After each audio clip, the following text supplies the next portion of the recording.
Assalamualaikum warahmatullahi wabarakatuh. Nah, pada pertemuan dalam video kali ini, Bu Naya mau membahas mengenai materi pembelajaran bab 4, yaitu karya sastra atau yang disebut juga dengan drama. Nah, drama itu garis kecilnya, arti dari drama itu apa sih?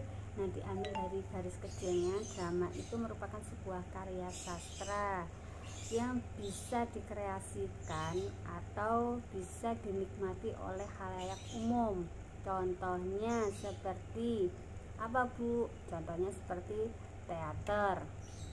Nah, kemudian yang kedua apa, Bu? Drama musikalisasi puisi.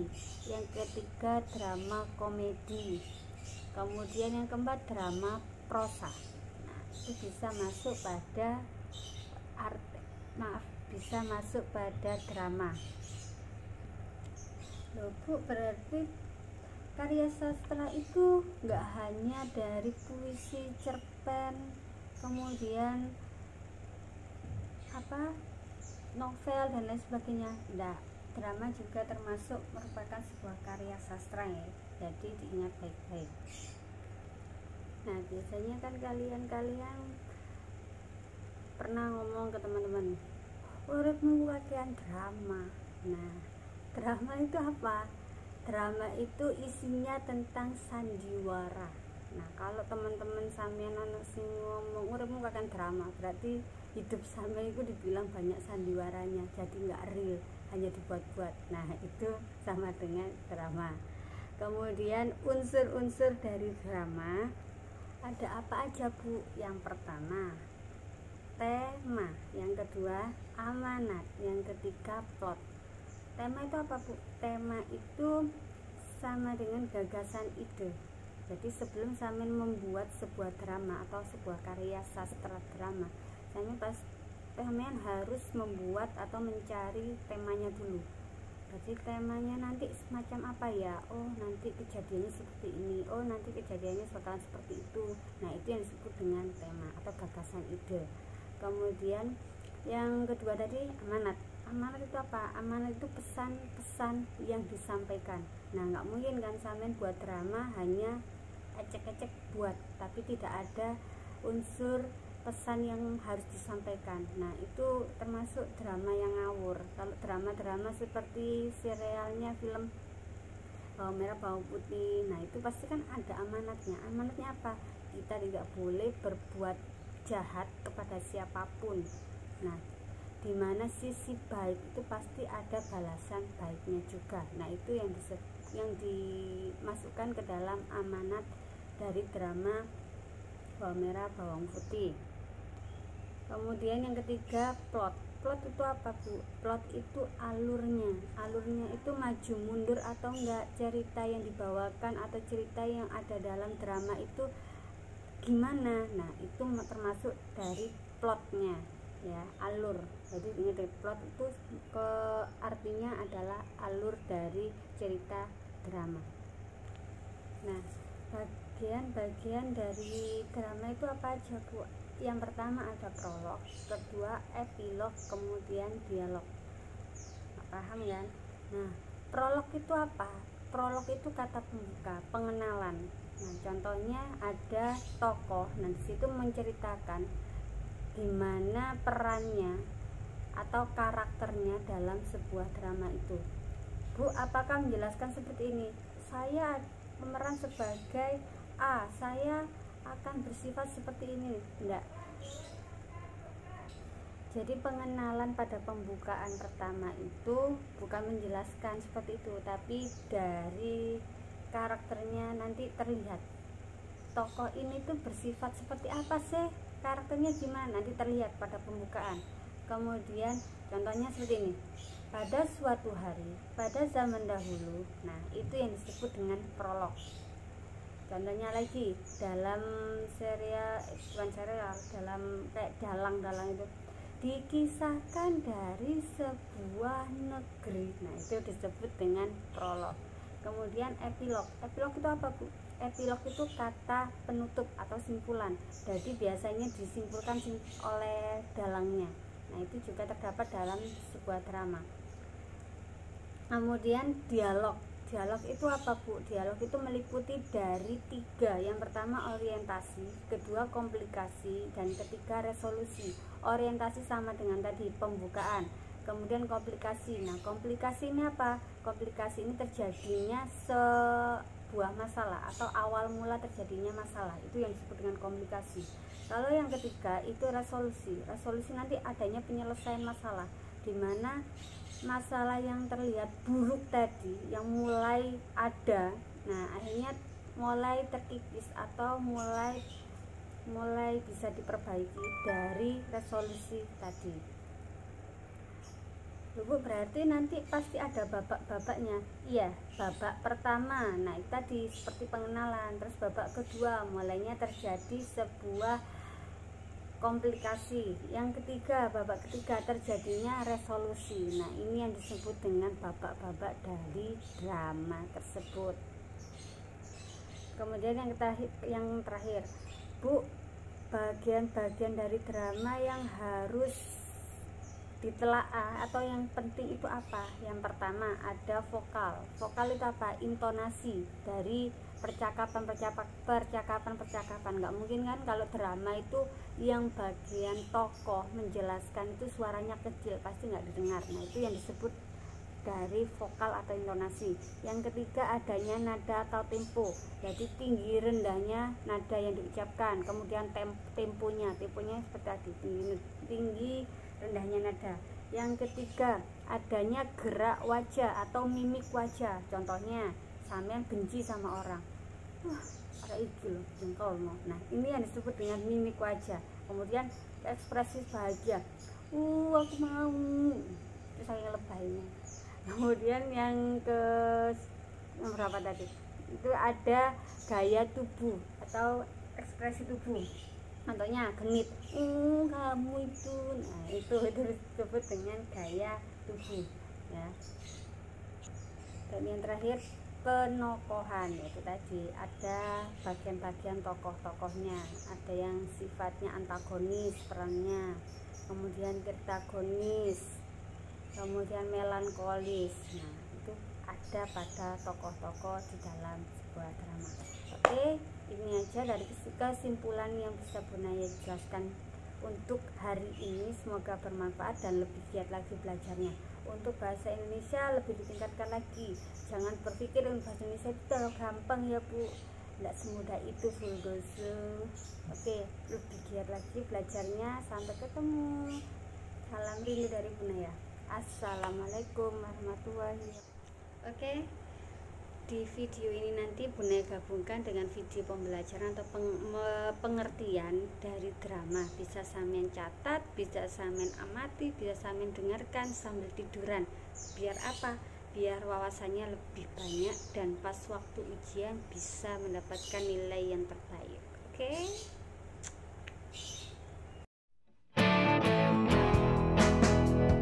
Assalamualaikum warahmatullahi wabarakatuh. Jumpa lagi di channel Saung Edukasi. Video ini berisi rangkuman materi mata pelajaran Bahasa Indonesia untuk kelas 11.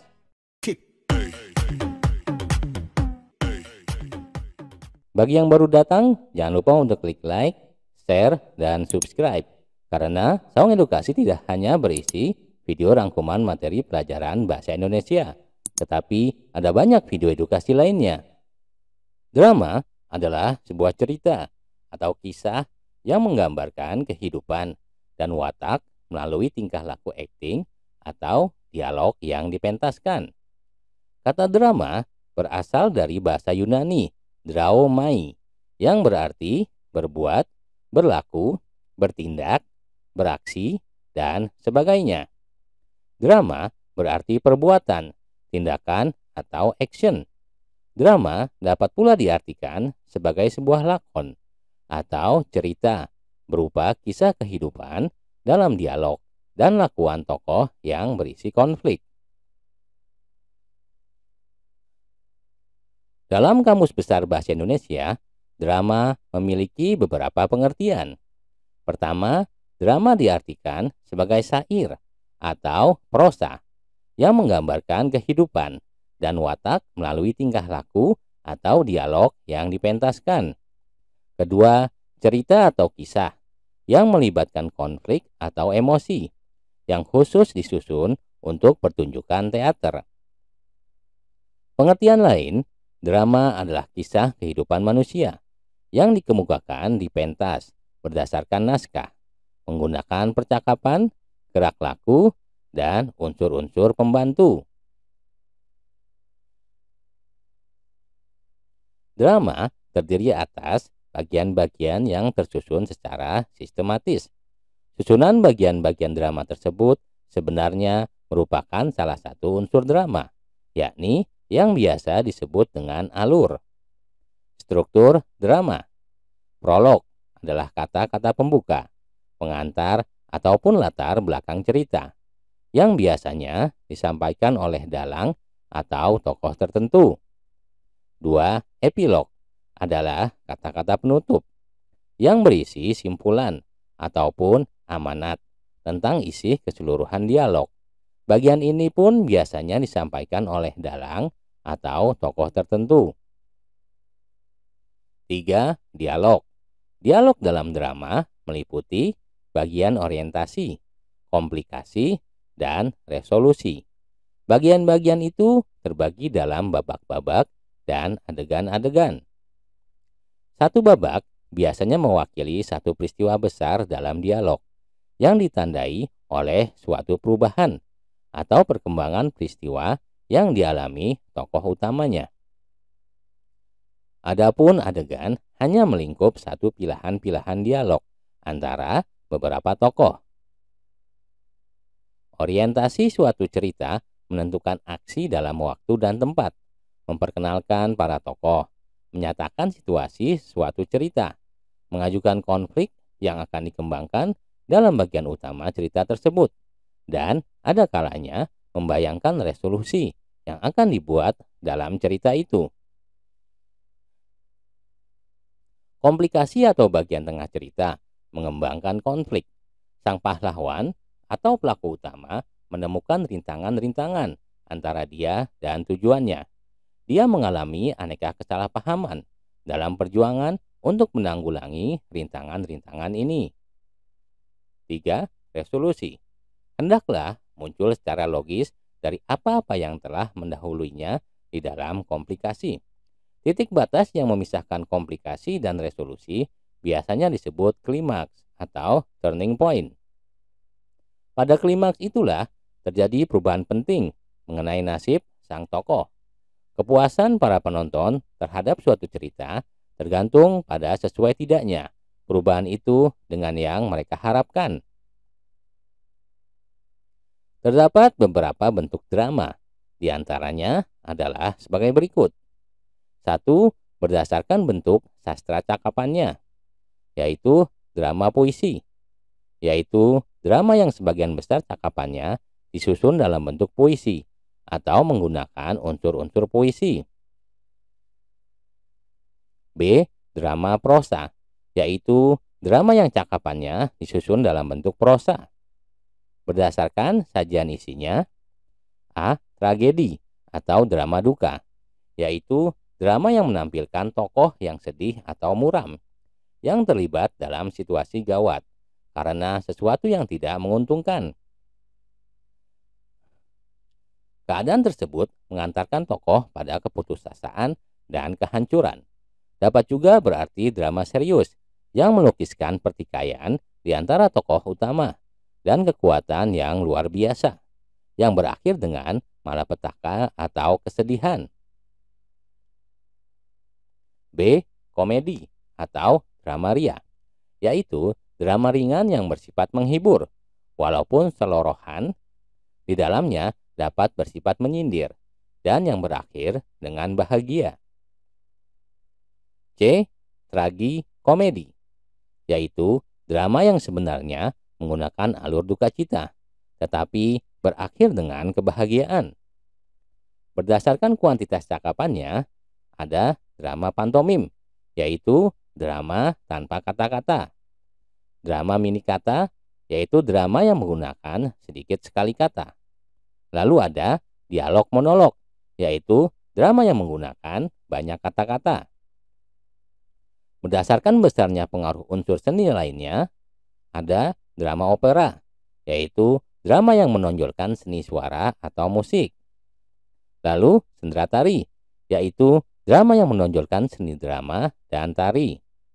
Tableau, yaitu drama tanpa gerak atau dialog. Bentuk-bentuk lain dari drama. Drama absurd, yaitu drama yang sengaja mengabaikan atau melanggar konvensi alur, penokohan, dan tematik. Drama baca, naskah drama yang hanya untuk dibaca, bukan dipentaskan. Drama bourgeois, drama yang bertema tentang kehidupan kaum bangsawan, muncul pada abad ke-18. Drama domestik, drama yang menceritakan kehidupan rakyat biasa.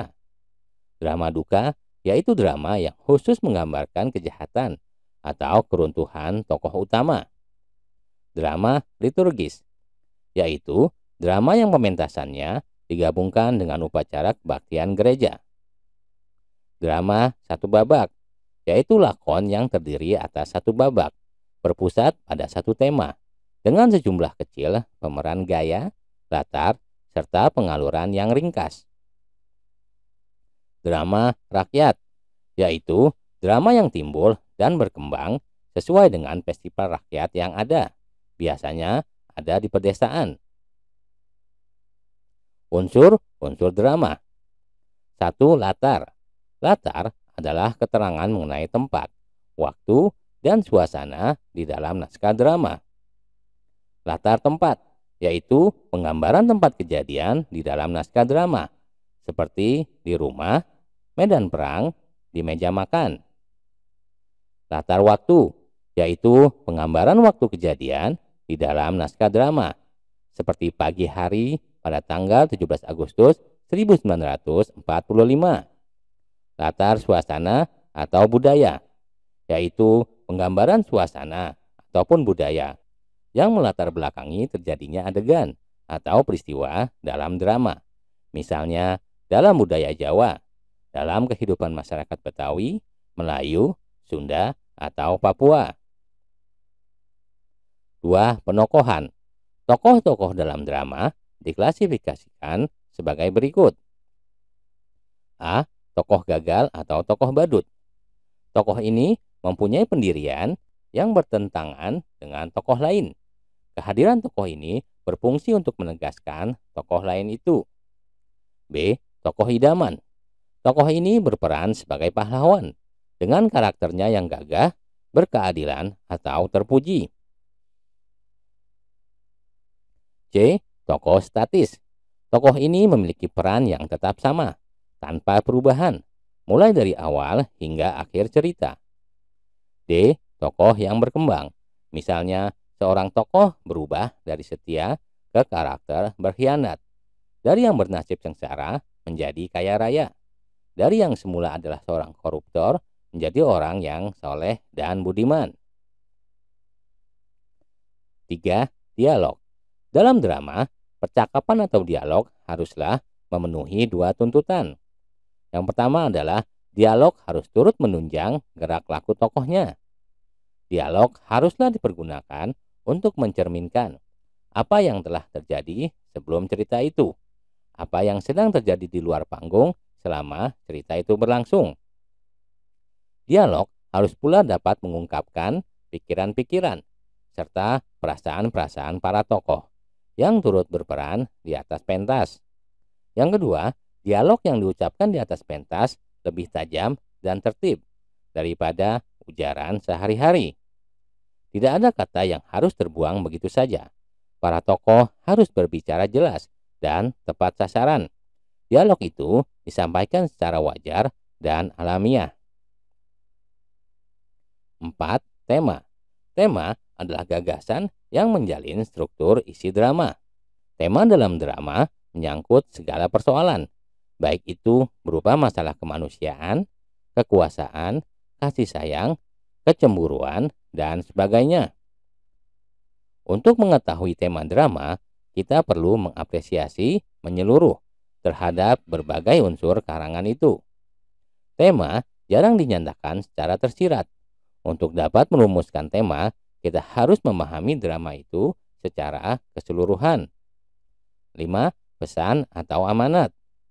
Pesan atau amanat merupakan ajaran moral didaktis yang disampaikan drama itu kepada pembaca atau penonton. Amanat tersimpan rapi dan disembunyikan pengarangannya. Amanat tersimpan rapi dan disembunyikan pengarangnya dalam keseluruhan isi drama. Untuk menulis naskah drama, sekurang-kurangnya kita dapat menggunakan 3 sumber, yakni dari karya yang sudah ada, semacam dongeng, cerpen, ataupun novel. Bisa juga berdasarkan imajinasi dan pengalaman sendiri ataupun orang lain. Langkah-langkah menulis naskah drama berdasarkan pengalaman. Pertama, daftarkanlah pengalaman-pengalamanmu yang paling menarik. Lalu, pilihlah satu pengalaman yang memiliki konflik yang kuat dan melibatkan cukup banyak tokoh. 3. Catatlah nama-nama tokoh beserta karakternya. Kemudian, jelaskan pula latarnya, baik waktu, tempat, dan suasananya. Catat pula topik-topik yang akan dikembangkan dalam drama tersebut. Kembangkanlah topik-topik itu ke dalam bentuk dialog. 3 elemen penyusun dialog. 1. Tokoh adalah pelaku yang mempunyai peran yang lebih dibandingkan pelaku-pelaku lain. Sifatnya bisa protagonis atau antagonis. 2. Wawancang adalah dialog atau percakapan yang harus diucapkan oleh tokoh cerita. 3. Kramagung adalah petunjuk perilaku, tindakan, atau perbuatan yang harus dilakukan oleh tokoh. Dalam naskah drama, kramagung dituliskan dalam tanda kurung atau biasanya dicetak miring. Tema dalam drama. Tema adalah gagasan umum dalam suatu drama yang disampaikan oleh pengarang kepada pembaca atau penonton. Tema dapat juga diartikan sebagai inti atau ide dasar sebuah drama. Dari ide dasar itulah kemudian drama terbangun. Tema merupakan pangkal tolak pengarang atau sutradara dalam merangkai cerita yang diciptakannya. Tema drama merujuk pada sesuatu yang menjadi pokok persoalan yang ingin diungkapkan oleh penulis naskah. Berdasarkan keluasaan tema dapat dikelompokkan ke dalam 2 jenis, yakni tema utama dan tema tambahan. Tema utama adalah tema secara keseluruhan yang menjadi landasan dari lakon drama. Tema tambahan merupakan tema-tema lain yang terdapat dalam drama yang mendukung tema utama. Tema-tema itu biasanya tidak disampaikan secara eksplisit. Setelah menyaksikan seluruh adegan dan dialog antar pelaku dalam pementasan drama, kita akan dapat menemukan tema drama itu. Kita harus menyimpulkannya dari keseluruhan adegan dan dialog yang ditampilkan. Walaupun tema dalam drama itu cenderung abstrak, kita dapat menunjukkan tema dengan menunjukkan bukti atau alasan yang terdapat dalam cerita. Bukti-bukti itu dapat ditemukan dalam narasi pengarang, dialog antar pelaku, atau adegan, atau rangkaian adegan yang saling terkait. Kebahasaan dalam drama. Drama pun menggunakan kata ganti orang ketiga pada bagian prolog atau epilognya. Karena melibatkan banyak pelaku, kata ganti yang lazim digunakan adalah mereka. Lain halnya dengan bagian dialognya, kata gantinya adalah kata orang pertama dan kedua. Mungkin juga digunakan kata-kata sapaan. Sebagaimana halnya percakapan sehari-hari, dialog dalam teks drama seringkali menggunakan kosakata percakapan seperti oh, ya, aduh, sih, dan dong. Mungkin di dalamnya banyak ditemukan kata-kata yang tidak baku dan juga tidak lepas dari kalimat-kalimat seru, suruhan, pertanyaan. Selain itu, teks drama memiliki ciri-ciri kebahasaan sebagai berikut. 1. Banyak menggunakan kata-kata yang menyatakan urutan waktu. Contoh, sebelum, sekarang, setelah itu, mula-mula, kemudian. 2. Banyak menggunakan kata kerja yang menggambarkan suatu peristiwa yang terjadi, seperti menyuruh, menobatkan, menyingkirkan, menghadap, beristirahat. 3. Banyak menggunakan kata kerja yang menyatakan sesuatu yang dipikirkan atau dirasakan oleh tokoh. Contoh, merasakan, menginginkan, mengharapkan, mendambakan, mengalami. 4. Menggunakan kata-kata sifat untuk menggambarkan tokoh, tempat, atau suasana. Kata-kata yang dimaksud misalnya rapi, bersih, baik, gagah, kuat. Teknik dan langkah-langkah pementasan drama. Secara umum, ada 2 langkah utama yang harus kita lakukan ketika akan mementaskan drama. Yang pertama, memahami naskah dan karakter tokoh yang akan diperankan, yakni melalui dialog-dialognya serta keramagung atau petunjuk laku yang dinyatakan langsung oleh pengarang. 2. Memerankan tokoh dengan memperhatikan aspek lafal, intonasi, nada atau tekanan, mimik, dan gerak-geriknya. Lafal adalah cara seseorang dalam mengucapkan kata atau bunyi bahasa. Aspek ini penting kita perhatikan guna kejelasan makna suatu kata. Intonasi adalah naik turunnya lagu kalimat. Kalimat berita, perintah, dan kalimat tanya harus menggunakan intonasi yang berbeda. Intonasi kalimat untuk menyatakan kegembiraan juga berbeda dengan kalimat yang bermakna kecemburuan. Nada atau tekanan adalah kuat lemahnya penurunan suatu kata dalam kalimat. Kata yang ingin diperjelas maksudnya mendapat tekanan lebih kuat daripada kata lainnya. D. Mimik. Mimik adalah ekspresi atau raut muka yang menggambarkan suatu emosi, sedih, gembira, kecewa, takut, dan sebagainya. Mimik berperan dalam memperjelas suatu maksud tuturan. E. Gerak-gerik. Gerak-gerik adalah berbagai gerak pada anggota badan atau tingkah laku seseorang dalam menyatakan maksud tertentu. Bentuknya misalnya anggukan kepala atau menggigit jari.